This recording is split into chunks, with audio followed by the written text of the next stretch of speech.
Olá, meus amigos. Aqui quem fala é o professor Anthony. Hoje nós teremos uma aula de História. Sejam bem-vindos, alunos do Virgílio Gomes e Américo Roncalli, do 8º ano. Hoje nós vamos falar sobre Iluminismo e o fim do absolutismo. Essa é uma série de 3 aulas que vai tratar de alguns aspectos do Iluminismo e quais são suas consequências.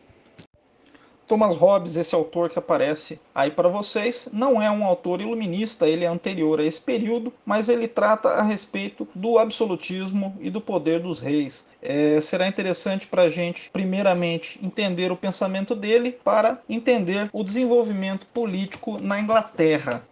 Segundo esse autor, não seria possível uma sociedade sobreviver sem a presença de um governo ou um governante que controle todos sob a mesma lei. Uma sociedade sem governo seria também uma sociedade sem regras. A princípio, essa ideia parece uma ideia de extrema liberdade. Porém, essa liberdade pode tornar-se muito perigosa. Pois sem regras, cada indivíduo poderia fazer aquilo que lhe interessasse. E, consequentemente, o mais forte dominaria o mais fraco, obrigando o mais fraco a se armar para evitar ser dominado. Esse clima de extrema tensão levaria todos a uma guerra. Portanto, de maneira racional, os homens optam por um governante que controle toda a sociedade e evite que as injustiças sejam cometidas. Essa figura é chamada por Thomas Hobbes de soberano, porque ele está acima dos demais indivíduos e cabe a ele julgar quem está certo e quem está errado. Concentrar todo o poder nas mãos de uma única pessoa poderia resolver o problema da guerra de todos contra todos. Entretanto, abriria espaço para um outro problema. Se esse governante não fosse uma pessoa justa, poderia ele próprio colocar em risco a segurança de todos, fazendo do seu governo uma tirania. Um rei absolutista governa de forma independente, sem que ninguém limite os seus poderes. Aqui no Brasil, nós vivemos o regime republicano, onde o poder não é exercido por uma única pessoa, mas por um conjunto de poderes. Nós temos o poder executivo, exercido pelo presidente, o poder legislativo, exercido pelos deputados e senadores, e o poder judiciário, onde estão os juízes de todas as instâncias que julgam se os atos cometidos pelo executivo e pelo judiciário são benéficos para essa sociedade. Para exemplificar melhor o poder absolutista na Inglaterra, temos aqui o rei Henrique VIII, que durante o seu governo exerceu o poder absoluto no seu território, a Inglaterra. Em determinado momento, ele teve uma divergência com a Igreja Católica, quando ele quis se casar pela segunda vez e foi impedido pelo Papa. Como seu poder era absoluto, ele simplesmente expulsou da Inglaterra a Igreja Católica e fundou a sua própria igreja. O parlamento é o conjunto de deputados e senadores eleitos pelo povo para representar os interesses de cada região. O rei Jaime I defendia a ideia de que o poder do rei aqui na terra se assemelhava ao poder de Deus no céu, podendo então o rei governar acima de todas as coisas.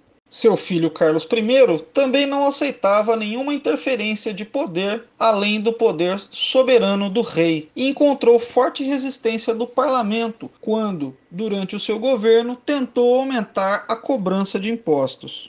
As fortes divergências entre o rei Carlos I e o parlamento levaram a Inglaterra a uma guerra civil. Além das questões que envolviam a cobrança de impostos, havia também uma questão religiosa muito complicada na Inglaterra naquele momento.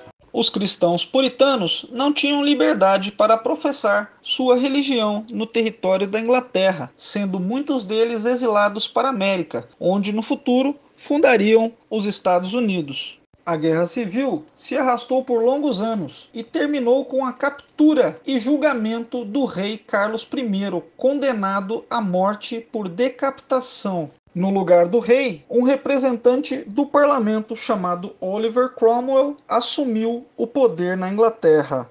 A divergência entre católicos e protestantes na Inglaterra ainda perdurou um longo tempo, encerrando apenas com a Revolução Gloriosa, que colocou no poder Guilherme de Orange, que aceitou governar a Inglaterra sendo subordinado às leis da Constituição.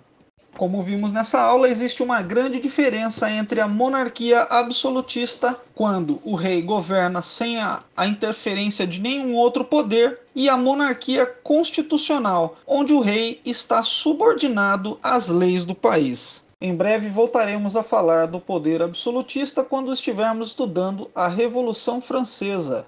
Podemos destacar como interferência do pensamento iluminista nesse processo a separação dos poderes entre o rei e o parlamento. Futuramente, quando estivermos vendo os filósofos do iluminismo, veremos que o liberalismo, a democracia e a separação de poderes são ideias que surgem a partir desta época. Convido a você a pesquisar mais sobre o tema absolutismo e iluminismo na internet. As dúvidas que estiverem, estarei à disposição de vocês aqui no grupo. Ok, meus amigos, Deus abençoe e um abraço a todos.